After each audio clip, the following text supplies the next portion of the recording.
Bonjour les amis, aujourd'hui je voudrais partager avec vous une leçon tirée de la nature.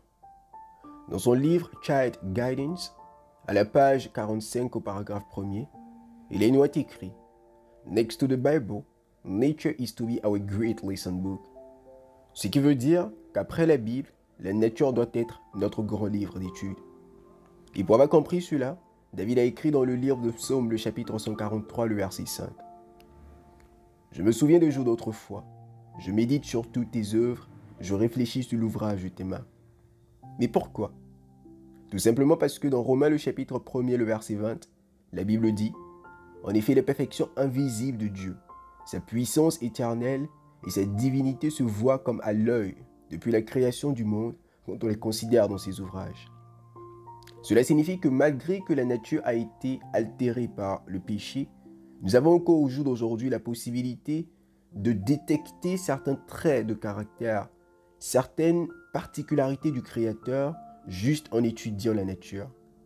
Et l'une des leçons que je voudrais partager avec vous est intitulée « Le palmier ».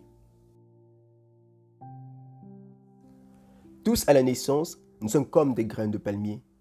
De même que toute graine de palmier possède en elle la possibilité de devenir un grand arbre, plein de vie et qui produit la vie, nous avons aussi la possibilité d'être des personnes de valeur, heureuses et pleines de vie. Mais la graine de palmier ne choisit pas là où la vie la dépose, non. En effet, une graine se retrouvera entre les mains de sages jardiniers qui vont en prendre soin, la semer dans de la bonne terre, l'arroser, la nettoyer constamment et elle finira par devenir ce qu'elle est appelée à être. Un grand arbre qui produit beaucoup de fruits et dont la gloire domine les peuples de la forêt.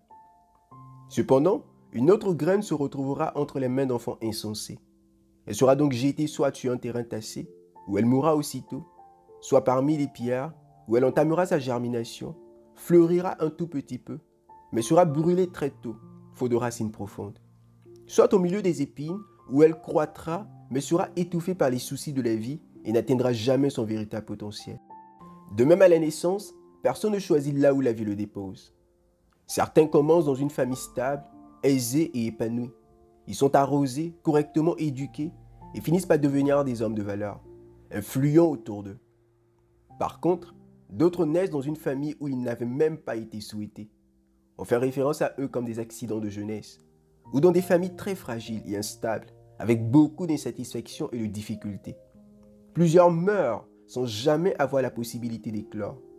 Cela confirme le dicton qui dit « Les endroits les plus riches de la terre sont les cimetières ». Car c'est là que vous trouverez des chants qui n'ont jamais été chantés, des inventions qui n'ont jamais été inventées et des dons qui n'ont jamais été manifestés. Certains luttent pour survivre et une minorité, en bravant toute difficulté, arrive à sortir de la misère absolue, mais n'atteindront jamais leur véritable potentiel, faute d'un environnement adéquat pour les propulser. Je crois fermement que de deux enfants qui naissent à la même date et qu'on analyse 50 années après, ce qui déterminera leur épanouissement social, leur accomplissement professionnel, leur vie maritale et tout ce qu'ils seront est largement basé sur l'éducation qu'ils auront reçue pendant les premières années de leur vie. En effet, Aristote déclare « Donnez-moi un enfant jusqu'à ce qu'il ait 7 ans et je vous montrerai l'homme qu'il sera. » En réalité, Aristote n'a rien inventé. Souvenez-vous, la Bible déclare dans le livre de Proverbes chapitre 22, le verset 6 « Instruis l'enfant selon la voie qu'il doit suivre, et quand il sera vieux, il ne s'en détournera pas. » La Bible ne dit pas quand il sera grand, non pas quand il sera adulte, mais quand il sera vieux. Analyser l'impact qu'une éducation reçue pendant les premières années d'une vie peut avoir sur un individu. Cependant, celui dont l'Éternel est la force et le soutien, peu importe là où la vie le laisse, l'environnement dans lequel la vie le dépose, finit toujours par éclore et produit du fruit selon son espèce. Il est écrit dans le livre de Psaume, le chapitre 92, le verset 12. « Les justes croissent comme le palmier, ils s'élèvent comme le cèdre de Liban. » Peu importe là où la vie t'a laissé, la famille dans laquelle tu es né, l'environnement dans lequel tu as grandi. Aujourd'hui, tu as la possibilité de croître et de devenir un grand arbre, sous lequel bon nombre de personnes pourront trouver ombrage et être épanouies. Il est vrai que certaines graines naissent déjà avec certains handicaps qui semblent les empêcher d'atteindre leur full potentiel. Mais en réalité, cet handicap est peut-être le moyen d'accomplir de grands exploits. Helen Keller, née sourde, muette et aveugle, finit par devenir l'une des auteurs les plus lus, des conférenciers les plus entendus et des personnages les plus célèbres aux États-Unis. Ben Carson, né dans une famille adventiste pauvre, avec une mère divorcée ne possédant qu'un emploi de ménagère, finit par devenir le premier médecin à séparer des enfants siamois. Karen Curtis a réussi à jouer à la NBA malgré une petite taille.